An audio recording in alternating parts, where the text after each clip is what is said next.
तो इसलिए समाजवादी पार्टी का स्थापना दिवस के अवसर पर 5 नवंबर 2016 को रजत जयंती समारोह,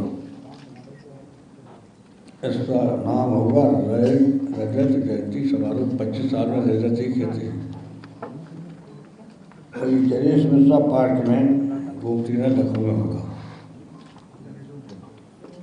और सभी प्रदेश के कार्यकर्ताओं से, नेताओं से, जितने संबंधित चाहे विधायकों चाहे मिनिस्टरों, सबसे अपील है कि ये रजत जयंती को कामयाब करने में सहयोग करें और उपस्थित हो और ज़्यादा से ज़्यादा लोग आएँ।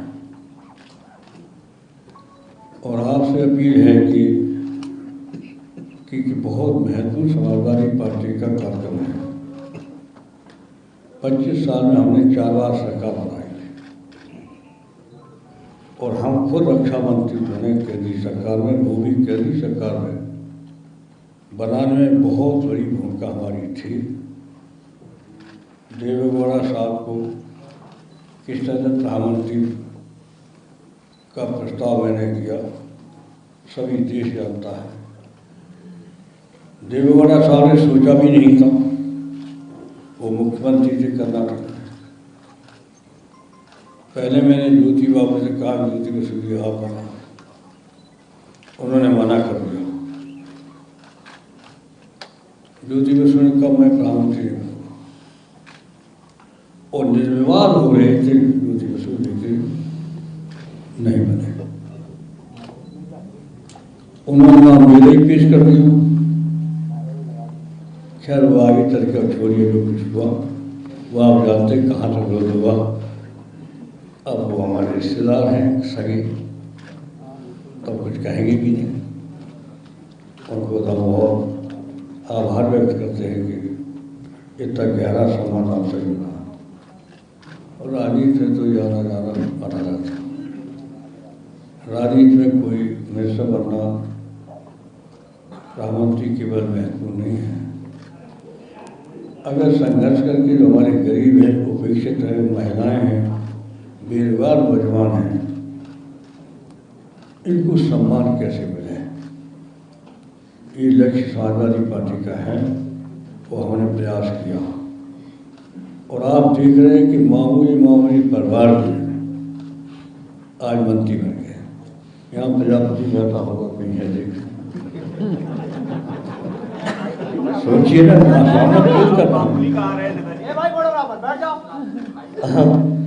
आखिर चमत्कार है समाजवादी पार्टी का।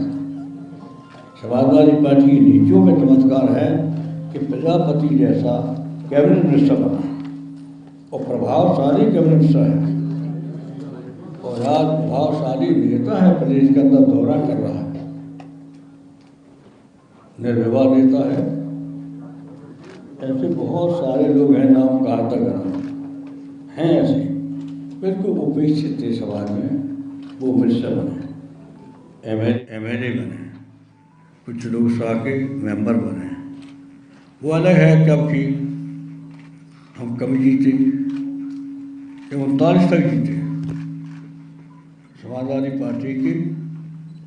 उस समय 26 जीते और 3 बाई इलेक्शन जीते, उपचुनाव जीते, 39 लोकसभा मेंबर जीते, 27 तक जीते, 36 तक जीते।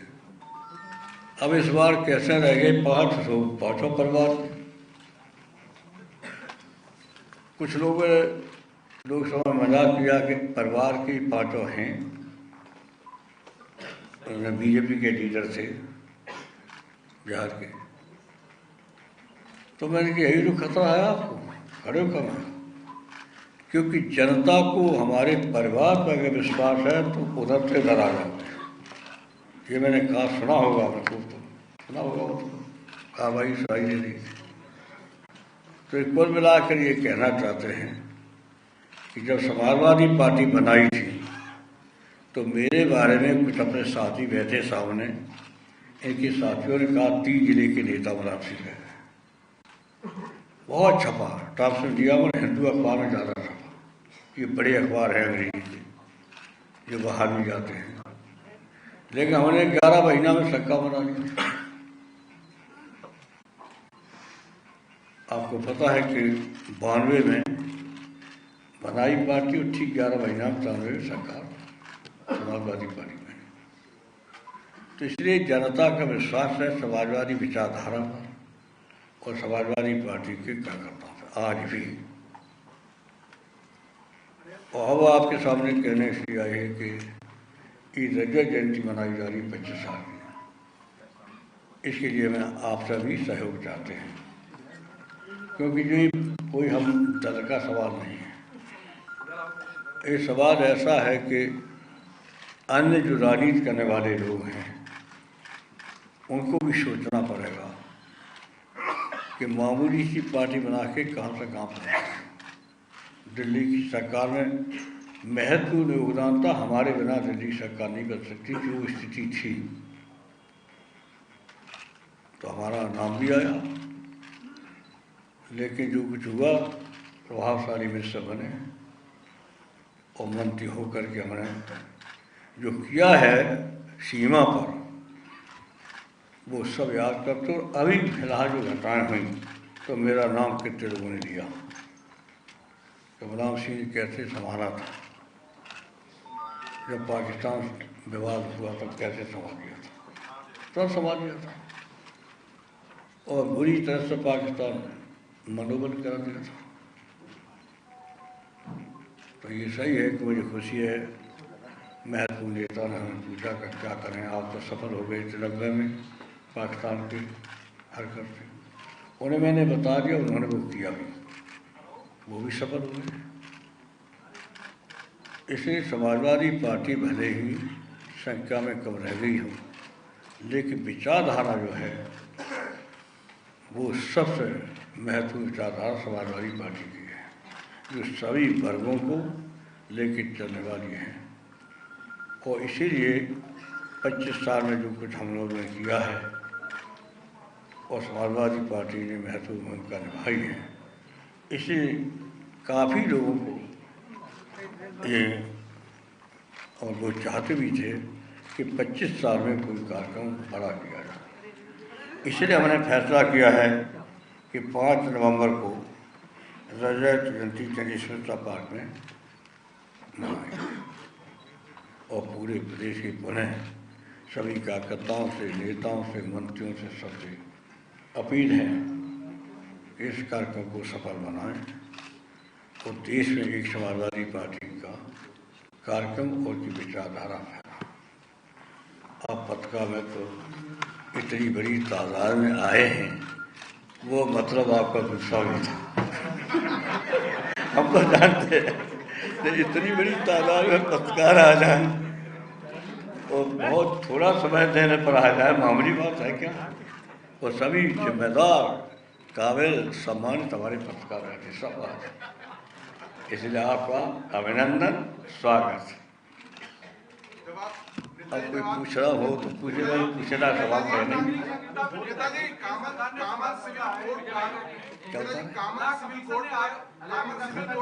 कॉमन सिविल कोड पे पूछ रहे हैं। कॉमन सिविल कोड पर एक बहस चल रही है। देखो ऐसा है,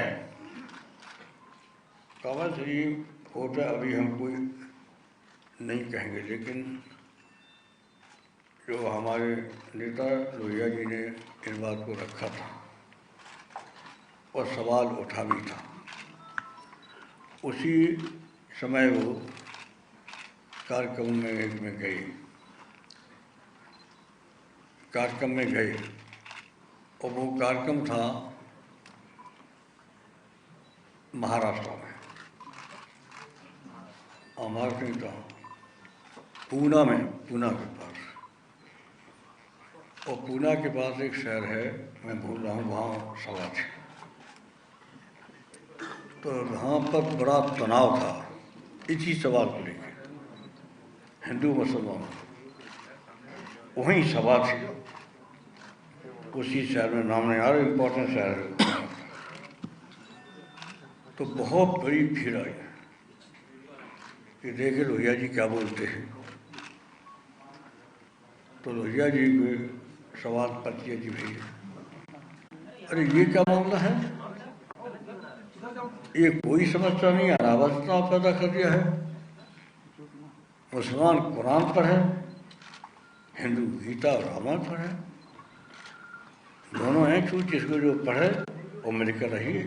और दोनों में इंसानियत है, गीता में भी है, रामायण में भी है, कुरान में भी है। इससे दोनों चले, दोनों पढ़ें और दोनों मिलकर रहें। ऐसा प्रभाव पड़ा कि खत्म। अब ये बताइए लड़के से रहे, आप पढ़िए कुरान, आप पढ़िए गीता रामायण, लड़ाई किस बात की है? तो सारे लोगों के जाने क्यों दिमाग बदल गए, सब शांति होगी, कोई कहीं तनाव नहीं सवेरे तक, और सब मिलके हाथ मिलाना और सीना से सीना मिला करके सब खत्म हो गया। तो ये है समाजवादी पार्टी की नीतियाँ। जो जिसको माने मानने दो। आप किसी भी देवता को मानते हो, मैं भी किसी को मानता हूँ। मेरा जब जाहिर हो गया, आप लोग कभी पता नहीं चला कौन क्या मानते। हमारा तो छप भी गया, आप लोगों ने छाप भी दिया, तो हम तो सबसे ज़्यादा उनको मानते हैं, सही है। तो इसलिए इसके लेकर के कोई विवाद नहीं है और न विवाद होना चाहिए। जो अपना जिसमें विश्वास है उसको मानते मानते रहें, लेकिन एक सवाल देश का, सब एक रहें और एक इंसानियत का सार उससे एक रहें। ये है असली धर्म। मुलायम सिंह जी, अखिलेश यादव ने आज कहा एक इंटरव्यू में कि कोई साथ दे ना दे वो अकेले चुनाव प्रचार में चले जाएंगे। तो इससे लोगों को लग रहा है कि आपके परिवार में बहुत कलह है, जिसके कारण उन्हें अकेले जाना पड़ रहा है। दूसरे वो कह रहे हैं कि उनका नाम भी किसी ने नहीं रखा, उन्होंने अपना नाम भी स्वयं। अरे जो अनावा से बात कह रहे हो, तो जो परिवार नहीं बैठा कौन बैठा? और अगर वो परिवार मुख्यमंत्री बैठा तो क्या मुख्यमंत्री उसे सरकार का आगे नहीं गया?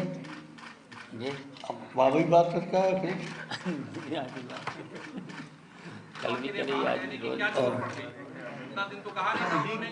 तो हम लोग कहीं नहीं है।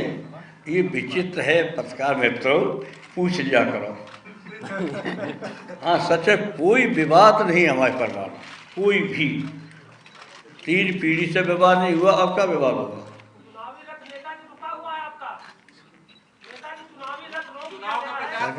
चुनावी रथ रुका हुआ है, चुनावी रथ रुका हुआ है, अभी चला नहीं है।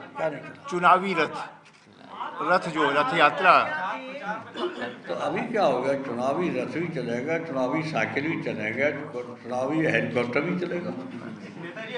आप अकेले रथ की बात करते हो, सब कुछ चलेगा। हम तो हेलीकॉप्टर से चलेंगे और कहीं कहीं जो सवारी होगी उससे चलेगी।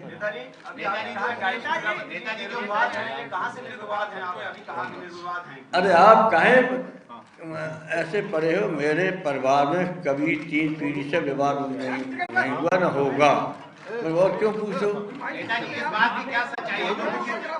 इनका बयान नहीं पड़ा? आज मेरे के सवेरे नहीं आए क्या? बातचीत नहीं हो क्या इस पार्टी सब? बताओ। ये तो आज प्रभारी है, ये सब कुछ है। अच्छा ये बताओ, कैसे आप विश्वास करते हैं कि हमारे परिवार में कभी विवाद होगा? कैसे करते हो?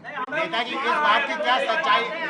कोई खिलाफ बोला परिवार में? आप सुने नेताजी इस बात की क्या सच्चाई है? मुख्यमंत्री जी ने कहा है कि उन्होंने अपना नाम खुद रखा बचपन में, इसकी क्या सच्चाई है? अरे तो क्या है, बचपन में नाम कोई रख लेता है? ये कोई सवाल है? अपना रख लिया? अरे कहीं नहीं रख लिया। ऐसे हमारा धर्मेंद्र ने खुद धर्मेंद्र रख लिया। हाँ सच है, इसमें क्या बात? उनका नामकरण किसने किया था? नहीं, उसने अपने नाम खुद रख लिया। धर्मेंद्र ने अपना खुद रख लिया अपने आप। हाँ हमें बता दिया, मैं दिखा दिया स्कूल में कि मैं धर्मेंद्र अपना नाम लिखा दिया, वो ठीक किया। कहीं नहीं किया ऐसा परिवार में। नहीं, उनके कहने का मतलब ये तो नहीं है कि आप इतने व्यस्त थे कि उनके लिए समय नहीं था आपके पास उनको अकेले? कहने कि इतना आप व्यस्त थे कि उनके लिए समय नहीं था, ऐसा तो नहीं है। कौन कहता है? वो अलग है, वो अलग है कि क्योंकि माँ बीमार रहती थी। तो बेचारी बहुत सीधी थी, बहुत सीधी, कोई किसी तरह से उसको सच बता रहे, कभी शिकायत हुई पूछे ये सब कुछ। अब तबीयत खराब थी, सांस की बीमारी थी, तो ये सही है कि इसको सबसे ज़्यादा पालन पोषण हमारी बहन ने किया। उसने स्वीकार भी किया, ये पालन पोषण मानता है। बहन सबसे ज़्यादा बहन को ही मानता हो, तो ये भी सवाल करना है। अब हम बहुत बिजी थे, राजनीति में थे, कहाँ जा रहे, कहाँ पैदा हुआ, क्या हुआ। अब मेरा काम था। तो मुलायम सिंह यादव ने एक बार फिर से कहा कि उनके परिवार में किसी तरह का कोई विवाद नहीं है, कोई झगड़ा नहीं है। कॉमन सिविल कोड पर सवाल पूछा गया तो उस पर वो नहीं बोले, लेकिन हाँ ये जरूर कहा कि जो जिसको मानना चाहता है उसे उसको मानने दिया जाए। और साथ ही साथ कई और सवाल थे जो मुलायम सिंह यादव से पूछे जा रहे थे और बिंदास सा मुलायम सिंह यादव जवाब भी दे रहे हैं, लेकिन इस बात के साथ कि झगड़ा नहीं है।